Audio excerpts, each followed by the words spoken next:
지난 시간에 우리가 동일한 제목으로 첫 번째 시간을 가졌는데 지난주에 나눈 말씀은 안식일에 관련된 말씀이었어요. 하나님은 안식일에 일을 해라 하지 말라.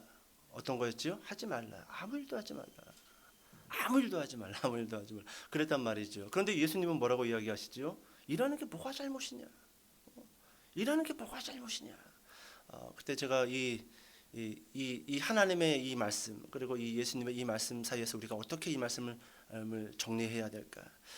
하나님의 말씀하시는 그 일은 우리가 먹고 사는 문제의 일이었단 말이죠. 그 일에 대해서만큼은 너희가 내려놓으라는 겁니다. 쉬라는 거예요. 그리고 예수님께서 말씀하신 일하는 게 뭐가 잘못이냐라고 했었을 때 그 일은 먹고 사는 문제의 일이 아니라 생명을 살리는 일, 영혼을 살리는 일은 쉴 수 없다라는 겁니다. 그 문제만큼은 결코 우리가 일해야 되고 쉴 수 없다라는 것이지요. 자, 오늘은 두 번째 시간입니다. 우리가 배워야 할 사명. 자, 1장 32절의 말씀을 같이 한번 읽어볼게요. 32절. 자, 시작. 저물어 해질 때에 모든 병자와 귀신 들린 자를 예수께 데려오니. 자, 오늘은 우리가 배워야 할 두 번째 사명 따라해 볼까요? 데려오자. 그렇습니다. 예수께 데려오니. 우리 둘째가 한 3주에 걸쳐서 톨스토이 단편선을 읽었어요. 그리고 아는 목사님하고 토요일마다 책을 읽고 나눔 시간을 갖습니다. 질문을 하고 또 묵상까지 하는지 모르겠지만 저도 이제 톨스토이 단편선을 잠깐 이 주중에 앞부분만 읽었는데 이 여러 가지 단편 소설이 이렇게 합쳐진 책입니다. 근데 제일 먼저 어떤 그 단편 소설이 기록이 되어져 있냐면 그 제목이 사람은 무엇으로 사는가라는 제목이에요. 사람은 무엇으로 사는가. 좀 관심이 있는 제목이라서 그제 어제 잠깐 그 짧은 단편 맨 앞에 있는 그 소설을 제가 쭉 읽어 나갔습니다. 내용은 이렇습니다. 이 가난한 구두수송공 시몬이라는 사람이 있어요. 너무너무 가난합니다. 이 추운 겨울인데 걸치고 나갈 외투 한 벌이 없습니다.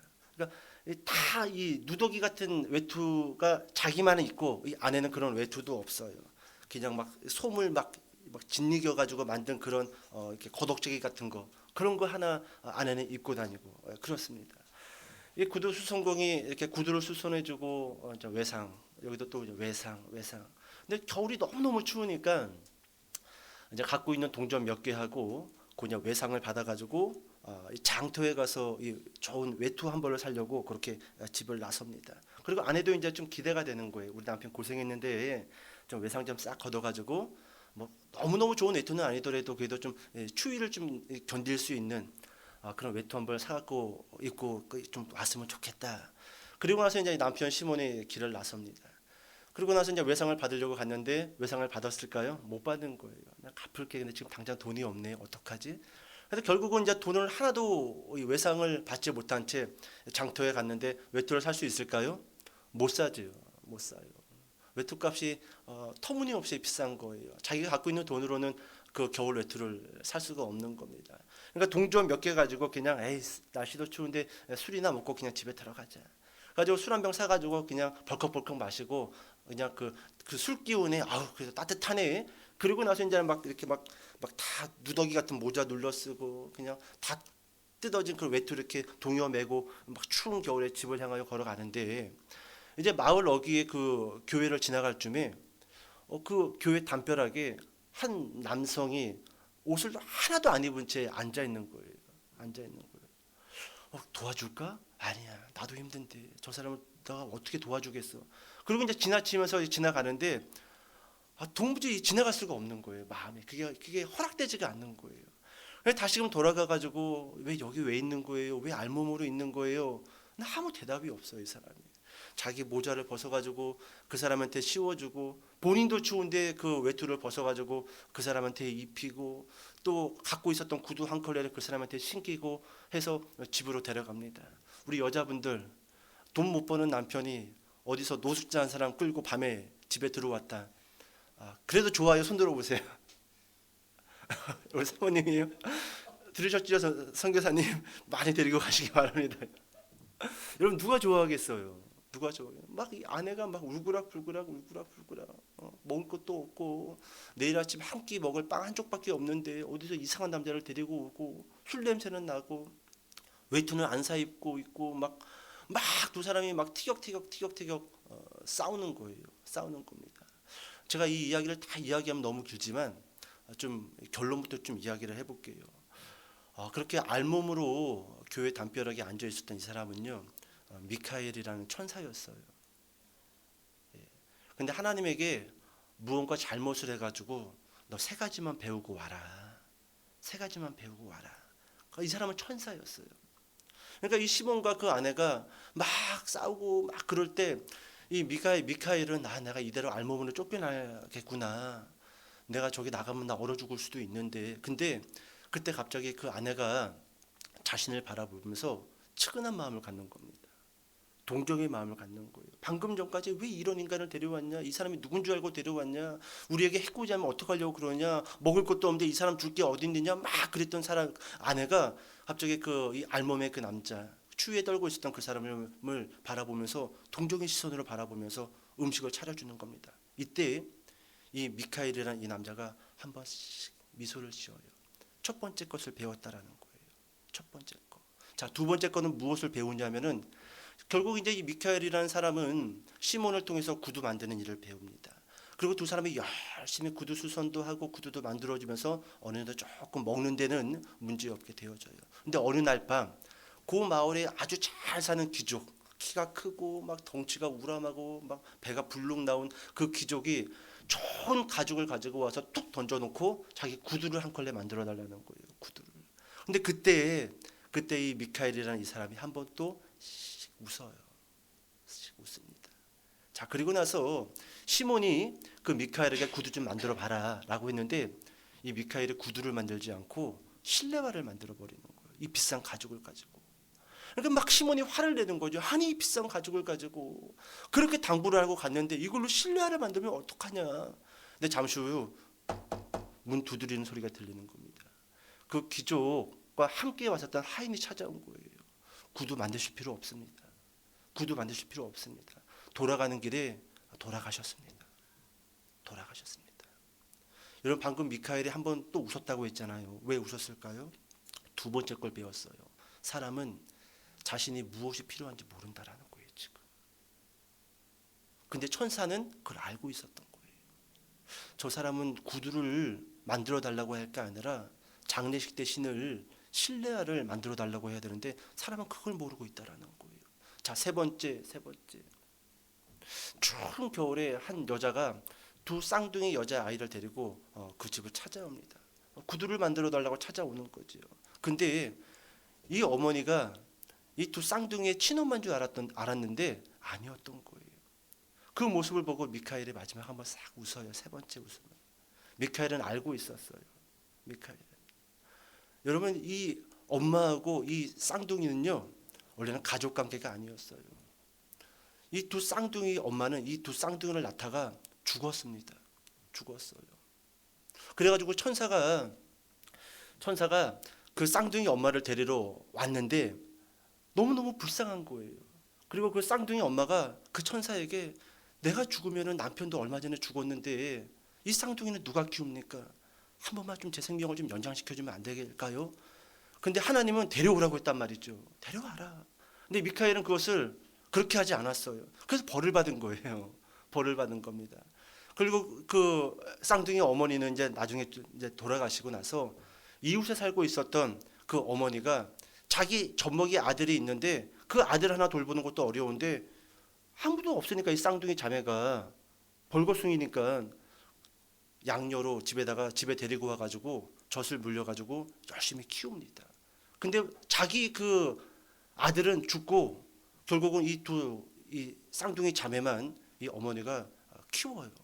미카엘은 이 모든 사실을 다 알고 있었단 말이죠. 자, 여러분 사람은 무엇으로 사는가? 이 톨스토이의 단편선이 맞춰질 쯤 이렇게 이야기를 합니다. 사람은 한번 따라해 보실까요? 사랑으로 산다.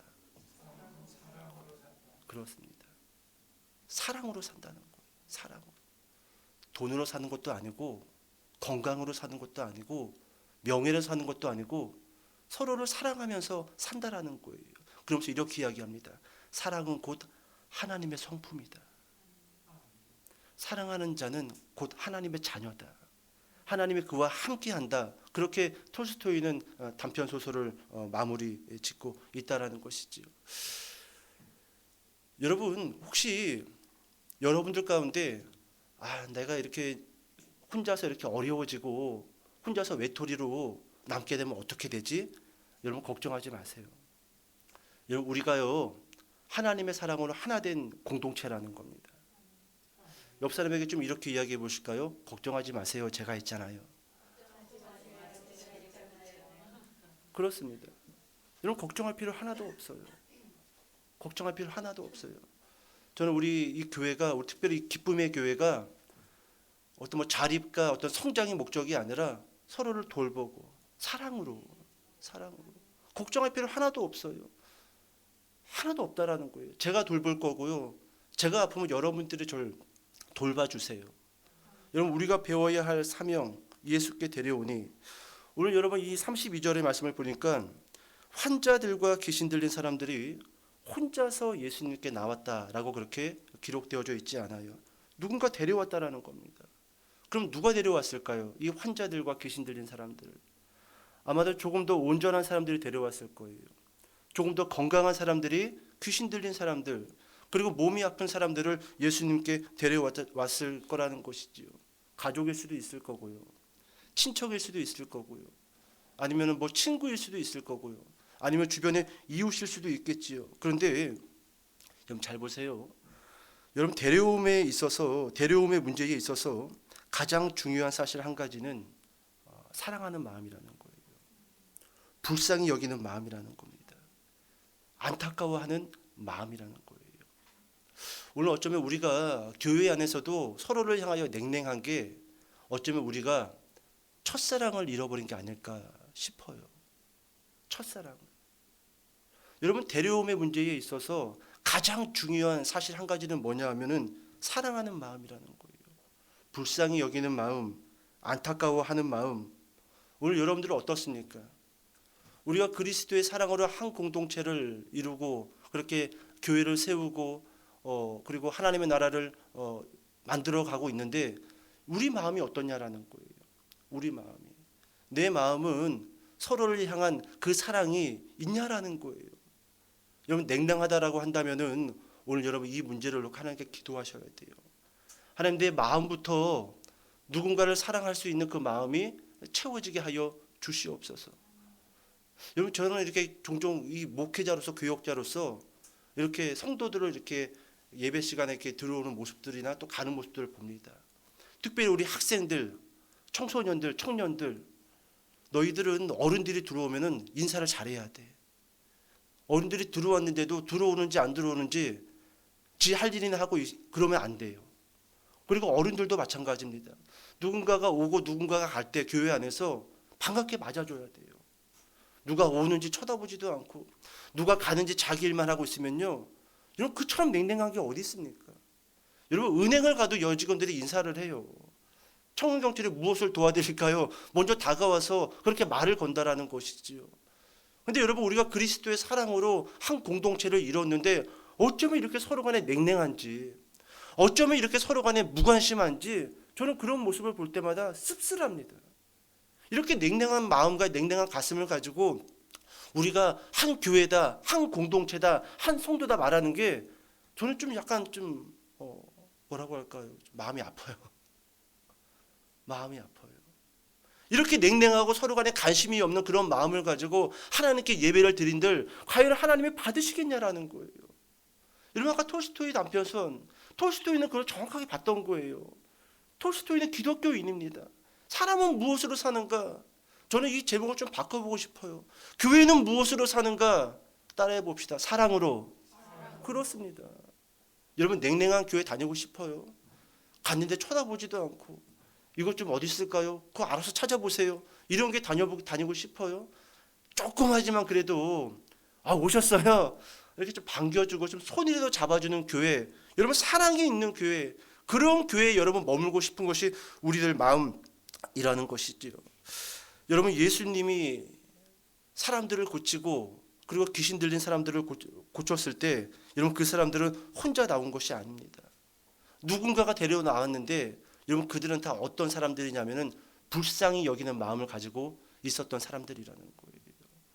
안타까운 마음을 가지고 있었던 사람들이라는 것입니다. 여러분 마가복음 6장으로 넘어가서 6장 34절 같이 한번 읽어볼까요? 마가복음 6장 34절.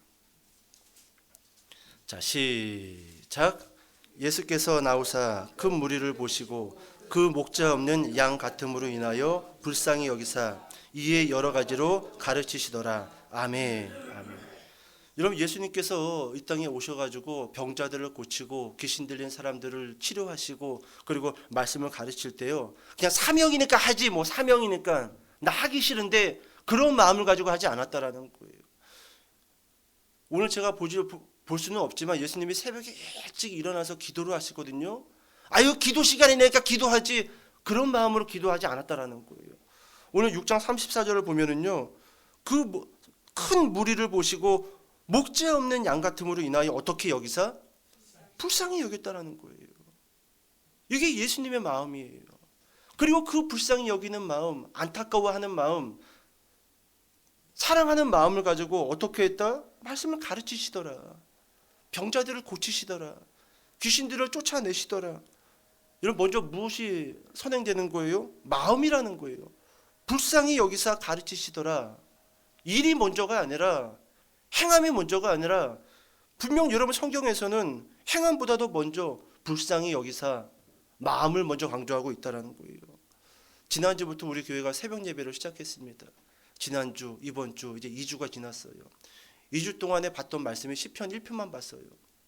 총 10편의 설교를 시편 1편 하나 가지고 말씀을 나눴는데, 시편 1편에도 여러분 동일한 말씀이 있어요. 1편 2절에 보니까 오직 여호와의 율법을 즐거워하여 그의 율법을 주야로 묵상하는도다. 동사가 두 개가 있습니다. 즐거워하다, 묵상하다. 여러분 즐거워하다는 머리예요, 마음이에요? 머리예요? 마음. 혹시 머리라고 하신 분 있으면 기도해 주세요. 잠깐 안수 기도해 주세요. 여러분 즐거워하다는 마음이에요. 그럼 묵상하다도는 어디예요? 머리지요. 잘 보세요. 율법을 즐거워하여 그의 율법을 주야로 묵상하는도다. 마음이 먼저 나왔어요? 머리가 먼저 나왔어요? 마음이지요. 마음이지요. 여러분 우리가 왜 사람들을 바라볼 때 사랑의 눈으로 바라볼 수 없는 건가? 우리가 왜 더 하나님 앞에 나아가서 기도할 수 없는 건가? 그것은 여러분 행동의 문제가 아니에요. 뭐가 문제일까요? 마음의 문제예요. 지금 내 마음이 하나님을 사랑하는 그 마음에서 많이 멀어져 있는 거예요. 마음이 없기 때문에 그것이 행동으로, 그것이 기도로, 그것이 관심으로 나타나지 않고 있다는 거예요. 우리가 다시 한번 우리를 점검할 때, 아 이것도 해야지 저것도 해야지, 내가 좀 이렇게도 해봐야지, 여러분 그러기 전에 내 마음이 어떤지를 좀 보자라는 거예요. 내 마음이 어떤지. 내가 하나님을 사랑하고 있나? 내가 교회 성도들을 사랑하고 있나? 내가 우리 교회에 관심이 있나? 그 마음을 먼저 보자라는 거예요. 불쌍히 여기서 가르치시더라. 마음이 먼저였고 그리고 가르쳤다라는 거예요. 즐거워하여 묵상하는도다. 마음이 먼저 변화받으니까 하나님의 말씀을 묵상하게 됐다라는 거예요. 행동하게 되고 하나님의 말씀 앞에 순종하게 됐다라는 것이죠. 여러분 예수님은 사람들을 보시면서 불쌍히 여기셨습니다. 이게 먼저예요. 여러분도 기도할 때 하나님 내 마음이 먼저 변하게 하여 주십시오. 그렇게 기도하셔야 돼요. 교회를 향한 그 마음이 바뀌게 하여 주시옵소서. 이 신앙의 태도에 대한 마음이 바뀌게 하여 주십시오. 이렇게 먼저 기도하셔야 된다는 거예요. 마음이 바뀌지 아니하고 여러분 행동이 앞서면요, 사고 쳐요. 사고 칩니다. 여러분 교회에 가서 사람들한테 상처 받아본 적 있잖아요. 있지요. 뭐 상처를 주고 교회를 막 어지럽게 하는 사람들 보면은요, 보통 교회에서 일 열심히 하는 사람들이에요. 근데 그 사람들이 일을 열심히 하다가 어느 순간부터 이 마음을 놓쳐버린 거예요. 일이 우선이 돼버린 거예요. 사람이 우선이고 그 사람의 마음을 안 다치게 하는 게 우선인데 일이 먼저다 보니까 사람을 아프게 하는 거예요.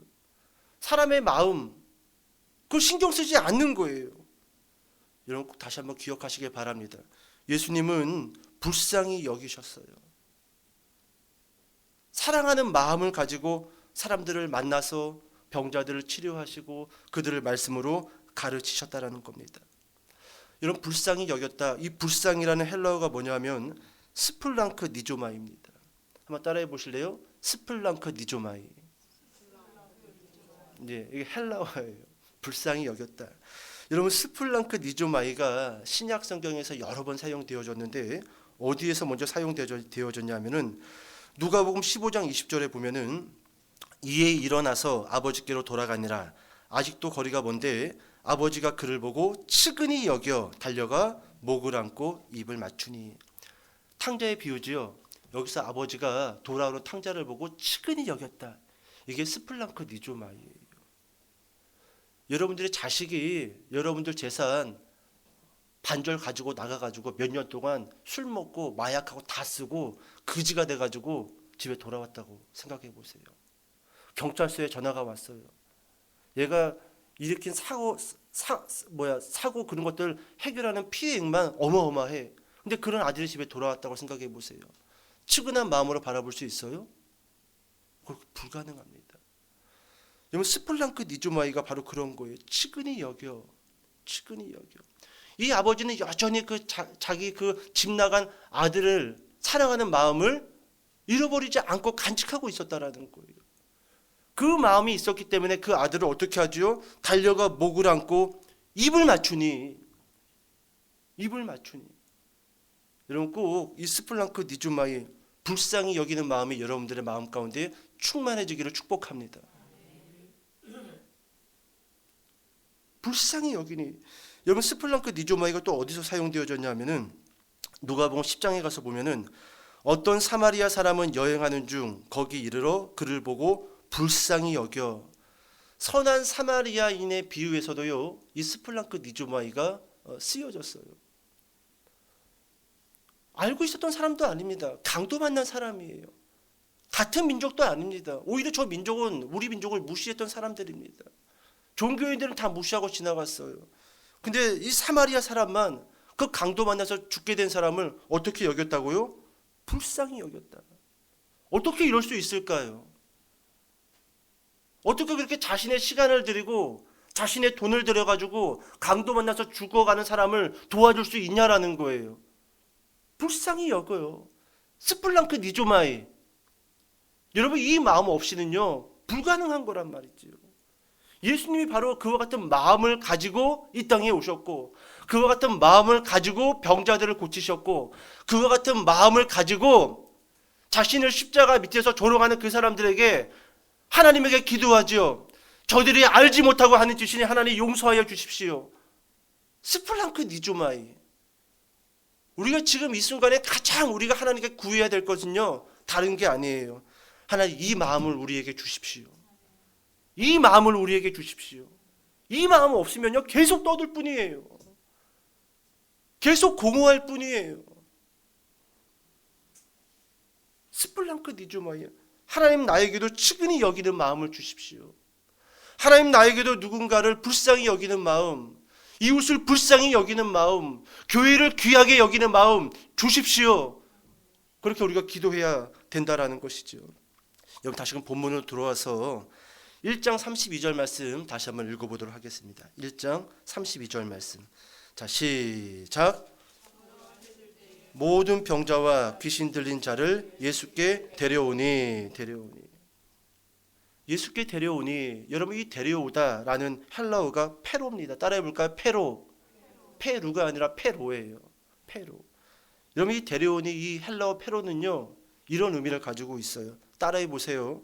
한 5가지가 되는데 감당하다, 인도하다, 참고 견디다, 몰다, 계속하다. 그렇습니다. 여러분 예수님께 데려왔다. 갈까? 가자. 그런 의미가 아니라는 거예요. 예수께 데려오려고 감당했다라는 거예요. 그 아픈 사람들을, 죽을 수밖에 없는 사람들을 예수께 데려오려고 그걸 감당했다. 쉽지 않았다라는 거예요. 쉽지 않았다라는 거예요. 인도하다. 세 번째, 참고 견디다. 여러분, 어떤 한 영혼을요, 그 영혼을 살리기 위해서 예수 앞으로 우리가 그들을 데려오기까지 그게 여러분 순탄하지 않다라는 거예요. 쉽지 않다라는 거예요. 따라해 보세요. 참고 견디다. 그렇습니다. 네 번째, 몰다. 때로는 막 몰아야 된다라는 거예요. 막 다그쳐야 된다. 안 되니까. 참아 보기도 해봤고 기다려 보기도 했는데 때로는 안 될 때는요, 막 몰기도 한다라는 거예요. 이게 데려옴의 의미라는 거예요. 예수님께 데려올 때 그냥 쉽지 않았다라. 뭐 귀신 들린 사람이 신약 성경에 여러 군데서 등장하잖아요. 막 쇠사슬에 묶여 있고, 막 무덤에서 소리 지르고 있고, 옷도 안 걸치고 있고. 그런 사람들을 예수님께 데려올 때 뭐 갈까? 그러고 뭐 그냥 따라왔을까요? 막 안 간다 그러겠죠. 귀신들이 예수님 좋아했어요. 보면은 왜 우리에게 왔습니까? 가십시오, 가십시오. 이게 귀신 들린 사람들의 전형적인 모습이었는데 쉽게 예수님께 데려올 수 있겠냐라는 거예요. 감당하고 견디고 때로는 막 잡아 끌고 막 몰고 그러면서 예수님께 데려왔다라는 거예요. 마지막 다섯 번째가 뭐라고요? 계속하다. 따라해 봅시다. 계속하다. 그렇습니다. 예수님께 데려오는 것이 한두 번 해가지고 안 되니까 그것을 세 번째도, 네 번째도, 다섯 번째도, 여섯 번째도 그것을 계속했다라는 거예요. 계속했다라는 거예요. 여러분, 제가 사역을 하면서 조금 좀 어려워질 때가 뭐냐면은 그런 경우들이 있어요. 전에 이 앞전에 교회에 있을 때 주일에 어떤 남성 두 분이 교회에 와서 상담을 요청하는 거예요.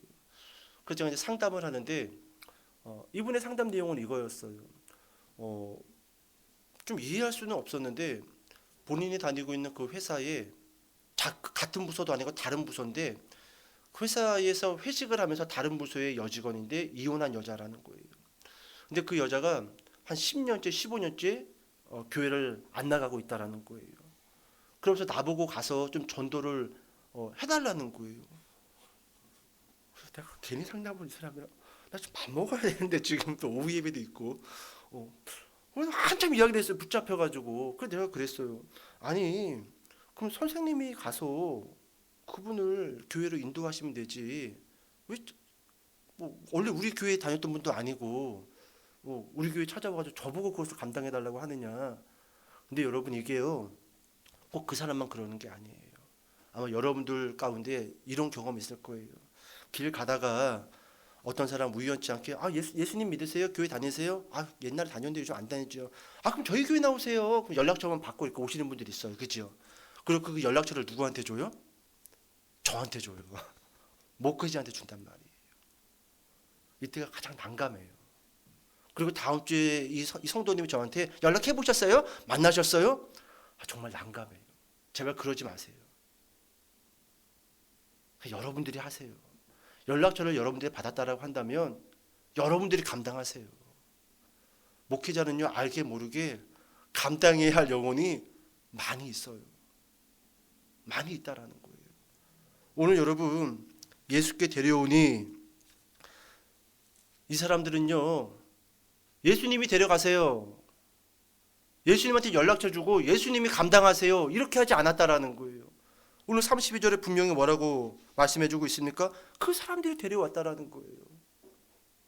그 사람들이 감당할 거, 그 사람들이 감당했고, 그 사람들이 인내할 거, 그 사람들이 인내하고, 그 사람들이 참고, 그 사람들이 견디면서 예수님께 인도했다라는 것이지요. 인도했다라는 것이지요. 여러분, 다른 성도들이 그리고 목회자가 내가 누군가를 예수님께 인도하기 위해서 노력을 하고 있는데 잘 안 될 때 기도 부탁을 할 수 있습니다. 그런데 아까 전에 그 남자처럼 연락처 주면서 좀 교회로 좀 데려가세요. 그러지 마세요. 그러지 마세요. 내가 감당할 것은 내가 감당해야 돼요. 내가 참고 인내하고 견뎌야 될 것은 내가 참고 내가 인내하고 내가 견뎌야 된다라는 것이지요. 여러분 아주 오래전인데 이런 좀 일이 있어요. 제가 섬겼던 교회에 청년부인데 이름은 있는데 한 번도 얼굴을 볼 수 없었던 자매 한 사람이 있었어요.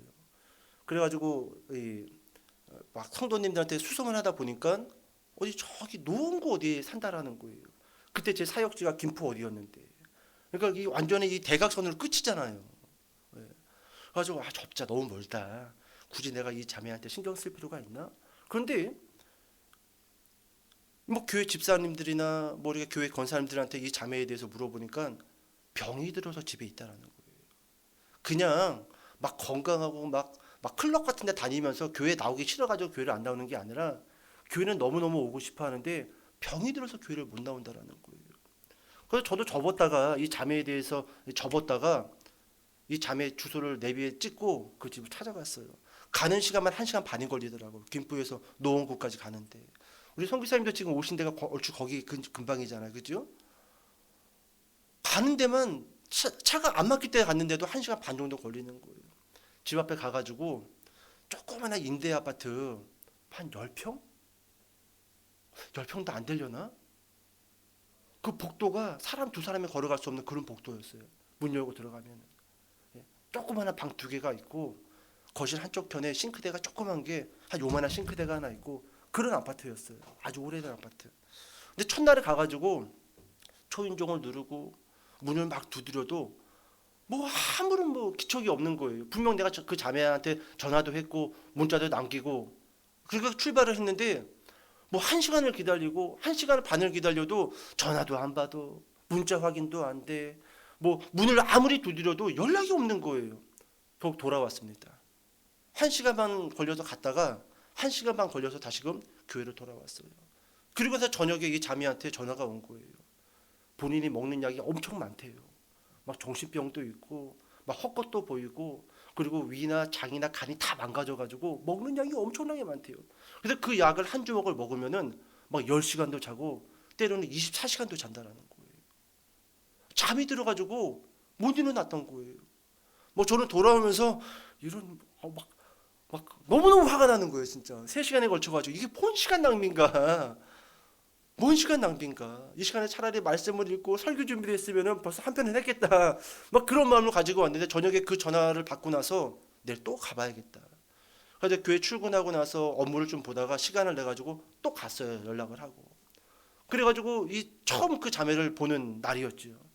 문을 삥 열고 그 자매 얼굴을 봤는데 얼굴이 창백해요. 뼈밖에 안 남았어요. 전 처음에 해골인 줄 알았어요. 완전히 뼈밖에 안 남았어요. 바짝 말라가지고 한 몇 년 동안 햇빛 한번 안 받아본 그런 피부 있잖아요. 완전히 창백해진 피부. 예. 그래가지고 그 방을 들어가는데 너무너무 어둡고, 야, 이 방에 있다가는 정상적인 사람들도 이건 병 걸려 죽겠다. 그래서 그 자매 방 문을 열어봤더니 막 그 이불에 땀이 젖어가지고 막 쾌쾌한 냄새가 나고, 어머니랑 같이 사는데 그 어머니도 너무너무 속병이 심해가지고 완전히 뼈밖에 안 남은 거예요. 뼈밖에 안 남은 거예요. 이거 어떡하나? 내가 잘못 찾아왔나? 내가 감당할 수 있나 이 사람을? 이 사람만 감당할 게 아니라 이 어머니도 감당을 해야 되는데 이걸 내가 어떻게 하지? 괜히 잘못 찾아온 거 아닌가? 그런 염려가 되는 거예요. 그러니까 기도해주고 잠깐 말씀 읽고 말씀 전해주고 돌아왔어요. 그러고서 많이 고민을 했어요. 아, 왜 이 교회 사역자들이 그 자매에게 관심을 껐는지 이제 좀 알겠는 거예요. 왜 이 교회 성도들이 그 자매와 그 어머니에 대해서 아무도 입을 열지 않고 시시했는지 알겠는 거예요. 감당하기에는 너무 버거운 거예요. 감당하기에는 자기의 시간도 들여야 되고 자기의 물질도 들여야 되고 너무 많은 것들이 그 가정에 쏟아 부어야 된다라는 거예요. 밑빠진 독처럼. 밑빠진 독처럼. 그럼 제가 어떻게 했을까요? 저도 많은 염려를 했어요. 내가 감당하자. 내가 감당하자. 그리고 나서 매일같이는 못 가고 일주일에 2번, 많게는 3번, 왕복 3시간에 걸쳐가지고 그 자매의 집에 계속 가서 말씀을 전해주고 또 기도해주고 말씀을 전해주고 기도해주고. 그리고 나서 제가 결단을 내렸어요. 짐 싸라. 너 여기다가 죽는다. 여기다가 죽는다. 짐 싸라. 힘들고 아프고 어려워도 나랑 같이 교회로 가자. 교회에 조그마한 교육관 방 같은 데 몇 개 있으니까 그거 하나 내가 목사님한테 잘 이야기해서 너 지낼 수 있도록 해줄 테니까 나와라. 여기다가 죽는다. 그리고 나서 강제로 끌고 나왔어요. 강제로. 내가 팔 하나 부축하고 보따리 들고 봉고차에 태워가지고 강제로. 근데 또 그날 밤에 막 너무너무 힘들어하는 거예요. 집에 가야겠다고. 너무너무 힘들다. 다시 또 집에다가 또 데려다주고 다시 또 며칠에 갔다가 다시 또 교회로 또 데리고 오고 그렇게 왔다 갔다 그렇게 한 달이 지나고 두 달이 지나고 1년이 지나고 나서요. 이 자매가 모든 약을 다 끊었어요. 우울증약, 위장약, 정신질환약 다 끊었어요. 다 끊었어요. 나중에 저한테 고맙다고 그러는 거예요. 처음에는 성도들이 교회 왔대요. 처음에는 목회자들도 교회 집에 와가지고 예배도 드려줬대요. 성도들도 집에 와가지고 신방도 해줬대요. 근데 그게 시간이 지나면 지날수록 조금씩 연락도 끊고 누구도 자신의 가정에 대해서 누구도 자신의 어머니와 자신에 대해서 관심을 가지려고 하지 않았다라는 거예요. 물론 처음에는 관심을 가졌겠지요. 근데 누가 봐도 이건 너무 힘든 싸움이에요. 여러분 한 사람을 책임진다라는 게 얼마나 어려운 줄 아세요? 한 사람의 영혼을 돌본다라는 게 얼마나 많은 진이 받는 줄 아세요?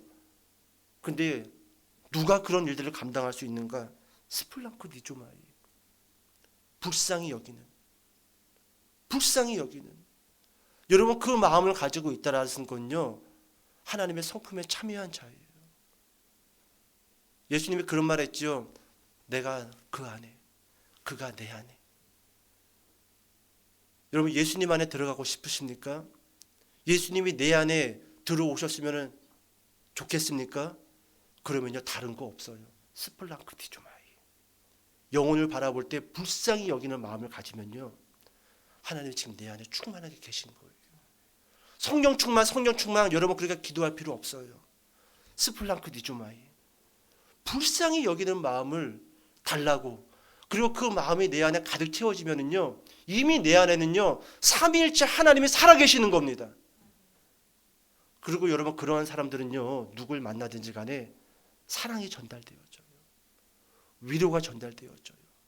교회를 다닌다고 하더라도 여러분 삼위일체 하나님으로 충만하지 않은 사람은요 사람을 찌릅니다. 눈빛으로 찌르고요, 말투로 찌르고요, 행동으로 찔러요. 교회 다니는데 자꾸 누군가에게 상처를 준다, 자꾸 내 주변의 사람들이 나를 별로 안 좋아하는 것 같다, 여러분 그 사람은 그냥 빨리 하나님에게 이 마음 달라고 기도하셔야 돼요. 스플랑크 디주마이. 이 마음이 없으면요 우리는 절대로 교회 공동체로 살 수도 없고 교회 공동체에 있으면서 누군가를 예수 그리스도 앞으로 데려올 수 없다라는 것입니다. 이제 좀 설교를 정리해 볼게요. 여러분 오늘 본문인 마가복음 1장 34절에서는 예수께서 그렇게 시작되어져요. 우리 34절 말씀 같이 한번 읽어볼까요? 34절. 자 시작.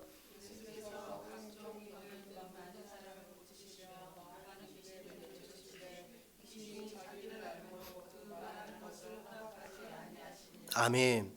여러분 34절에 예수께서 이렇게 시작됩니다. 그리고 예수님께서 병든 사람을 고치시고 귀신 들린 사람들을 또 치료하시고 그렇게 예수님께서 그 일을 하셨다라고 이렇게 기록이 되어져 있어요. 그런데요, 여러분 이제 시간이 지나고 예수님의 사역이 진행되어지면서 여러분 그 예수님에서 그 주어가 바뀝니다. 자 마가복음 6장 7절로 넘어가 볼게요.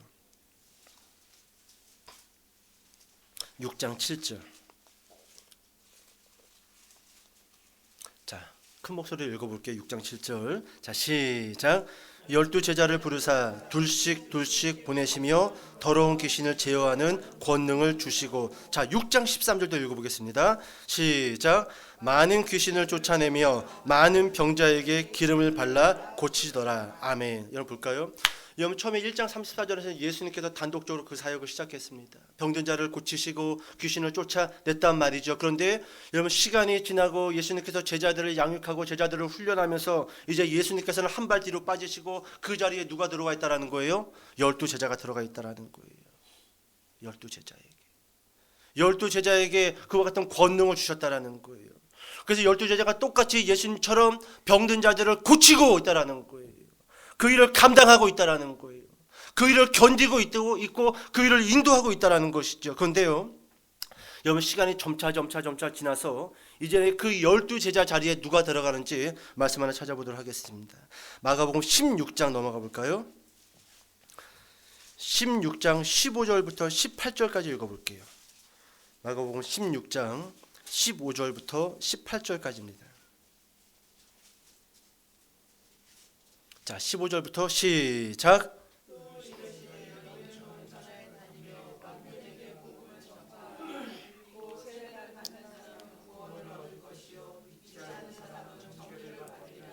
믿는 자들에게는 이런 표적이 따르리니 곧 그들이 내 이름으로 새 방언을 말하며 뱀을 집어 올리며 무슨 독을 마실지라도 해를 받지 아니하며 병든 사람에게 손을 얹은즉 나으리라 하시더라. 아멘.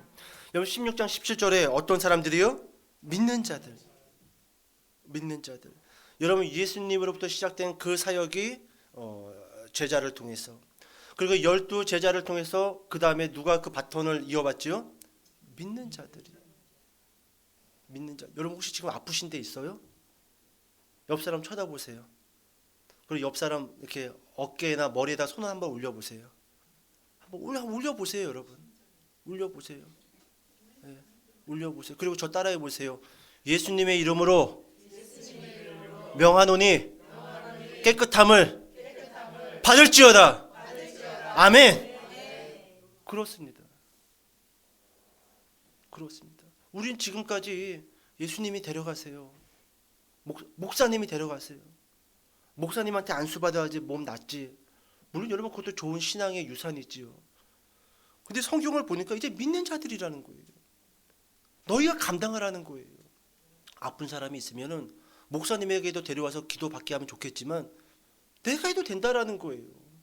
내가 머리에다가 손을 얹고, 내가 배에다가 손을 얹고, 조금 머리가 좀 안 돌아가는 자녀들이 있으면은 하나님 얘 머리가 좀 이렇게 좀 깨지게 하여 주시옵소서. 깨질지어다 막 그렇게. 여러분 그렇게 기도하라는 거예요. 오늘 여러분 이 예수께 데리고 오다, 여러분 그것은 오늘 우리에게 말씀하고 있는 거죠. 네가 이제부터 감당하라는 거예요. 데려올 영혼들 얼마나 많이 있니? 가족일 수도 있고 이웃일 수도 있고 다시금 예수님께로 데려와야 할 그와 같은 사람들, 영혼들, 이제부터 네가 그것을 감당하라. 인내하라. 견뎌라. 네가 인도하라. 그렇게 말씀해주고 있는 것이지요. 여러분 오늘 우리가 보고 있는 이 본문은 마가복음입니다. 근데 여러분 이 데려옴의 문제에 있어서 마가는 철저하게 이 데려옴의 문제에 있어서 주인공이 되었고 본인이 경험한 문제라는 거예요. 사도 바울이 바나바와 1차 선교 여행을 출발할 때 바나바가 누구를 데려왔죠? 마가예요. 이 마가복음의 저자. 바나바가 삼촌이고 이 마가는 조카였지요. 근데 그 선교 여행 출발해서 마가가 온전히 마쳤나요, 선교를? 중간에 도망쳤지요. 그 일로 인해서 사도 바울이 얼마나 화를 냅니까? 2번 다시 상종하지 못할 놈, 2번 다시 꼴도 보기 싫은 놈, 그렇게 여겼단 말이지요. 그런데 우리가 마가복음 출발하면서 제가 그런 이야기를 했잖아요. 이 실패한 마가를 다시금 누가 데려왔는가? 어떻게 이 실패한 마가가 이 복음서 마가복음을 기록하는 그 저자가 됐는가? 거기에는 누가 있었다? 베드로가 있었어요. 베드로가. 초대 교회 문서를 보면은요, 베드로가 마가를 찾아갔고 다시금 회복시킵니다. 그리고 초대 문서에 이런 기록들이 있어요. 마가는 베드로의 통역관으로 같이 일을 하였다. 비서로 일을 하였다. 그래서 베드로전서 5장 13절에 보면은 베드로가 이런 이야기를 합니다. 제가 잠깐 읽어드릴게요. 택하심을 함께 받은 바벨론에 있는 교회가 너희에게 문안하고 내 아들 마가도 그리하느니라. 베드로가 마가를 뭐라고 칭하고 있어요? 내 아들이다. 영적 아들이라는 거예요. 그러니까 누구보다도 마가는요, 바나바라의 그 데리고 감을 통해서 선교를 조금 맛을 봤고, 그리고 회복할 수 없는 그런 상황에 떨어져 있었지만 베드로를 통해 가지고 다시금 회복되어지는 것들을 경험한 사람이라는 것이지요. 저는 좀 설교를 이렇게 정리해 볼까요? 우리가 잘 알고 있는 말이지요. 동물은 죽어서 무엇을 남겨요? 사람은 죽어서 무엇을 남겨요? 성도는 죽어서 무엇을 남겨야 될까요? 그렇습니다. 저는 좀 이렇게 정리해 봤어요. 성도는 죽어서 성도를 남겨야 된다. 예수께 데려오니 이제 누군가에게 의탁하지 마시고, 물론 누군가에게도 의탁하셔야 돼요. 기도 좀 부탁합니다. 도와주십시오. 그런데 그 주체는 내가 돼야 돼요. 내가 감당하고, 내가 기도하고, 그 영혼을 돌보고, 그 영혼을 인도하는 일은 이젠 내가 주체가 돼야 된다. 여러분, 성도는 죽어서 누굴 남기자? 성도를 남기자. 여러분, 그렇게 하나님 앞에 성도를 남기고 하나님 앞으로 가는 저와 여러분 되시기를 주님의 이름으로 축복합니다. 기도하겠습니다.